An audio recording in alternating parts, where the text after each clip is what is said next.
My audience for my speech. I'm going to pass off. Alright, good evening everyone. I'm here today to tell you why is it important to donate blood and convince you why you should become a donor if you're not already. Did you know that every 2 minutes someone needs a blood transfusion to survive? Did you know that each donation of blood can help you save up to 3 lives, since they separate the red blood cells, the platelets, and plasma of each donation given? Blood donation is easy, short, and relatively painless process, so you can help save life. Through extensive research, I found that only 37% of U.S. population is actually eligible to donate blood, and of that 37% eligible, less than 10% donate annually. Around 43,000 pints of blood are used each day in the U.S. and Canada, keeping the demand for blood donation high. Excuse me. Blood and platelets cannot be manufactured and can only be given through donation. Although many people feel that their blood type is not in demand, all blood types are actually needed. The process is easier than most people think, and you could save many lives in the process.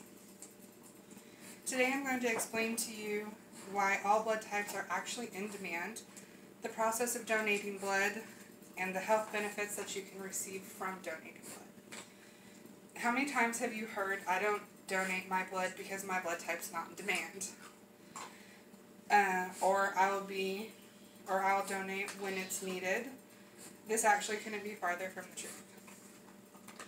As long as there are people, there will always be a need for blood donation. According to RedCrossBlood.org, every 2 seconds someone in the U.S. is in need of blood. It is essential for surgeries, cancer treatments, chronic illness, and traumatic injuries. Shortages of all blood types happen during the summer and winter holidays with the increased travel, making the demand for all types of blood even higher than normal since there is no substitute for human blood. If all possible donors that donate blood gave at least 3 times a year, shortages of blood would be a rare event. The current average of blood that's actually donated per donor is 2 annually. Red blood cells must be used within 42 days or less, while platelets must be used within 5, and plasma can be frozen and stored for up to a year. Common blood needs by the numbers, to name a few, are if you're in an automobile accident, it's likely that you could use up to 50 pints of blood.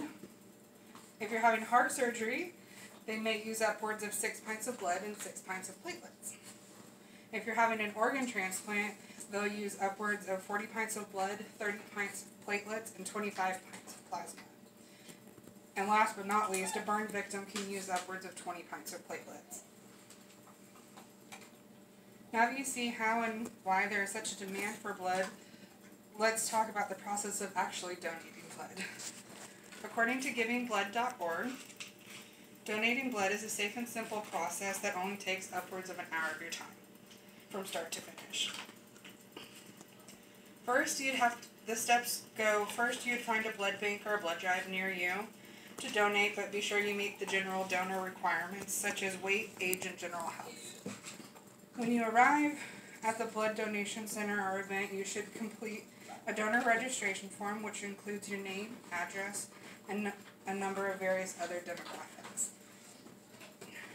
The pre-donation screening follows next, during which the blood bank employee will ask you some questions about your health, lifestyle, and disease risk, followed by a short health exam. They'll take your pulse, your temperature, and blood pressure, and they'll also take a drop of your blood to test to ensure that your iron level is sufficient for donating. Now you'd be ready to donate. You'd be placed in a donor bed where your arm would be cleaned with an antiseptic, and a professional would use a blood donation kit to draw from the vein in your arm.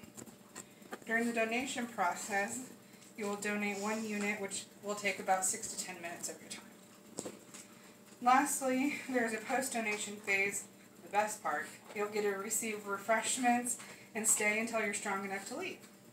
It'd be recommended that you increase your fluids intake for the first couple of days and avoid strenuous physical activity following donation. Now that you know how easy it is to donate blood, let's talk about the health benefits that you would receive from donating blood. Did you know that donating blood is beneficial for you as well as the person you're donating to? A few examples would be improving your heart health, lowering the risk of cancer, and you get a free health screening done. According to the nbts.gov, donating blood regularly can improve your heart health by reducing the amount of iron in your blood, which can reduce your chance of heart attack by up to 88%. Donating blood is also associated with lowered risks of cancer, including liver, lung, colon, stomach, and throat cancers. Your risk levels drop in correlation with how often participants donate blood. Being a blood donor, you also receive a free health screening plus a mini blood test. There will be a hemoglobin test as well as blood pressure and a body check. Blood is also tested for some major diseases, and the donor is immediately informed in strict confidentiality if any of those tests show as positive. In conclusion, I hope that you have learned why it is important to donate blood, how all blood types are in demand always, the process of donating blood, and some of the health benefits you get for giving blood donations regularly. I've given you details on the demand for all blood types. I've told you the process of giving blood donations, and I have also told you some of the health benefits you get for giving blood. Now that you know of the need and demand of blood, how easy it is to donate, and the health benefits of giving, I urge you to become a donor yourself if you're not one already, so you can help save a life. If you have any questions or comments, I'd be happy to answer those at this time. Otherwise, we'll show my audience again, and that's all I have for you today. Last scan of my audience.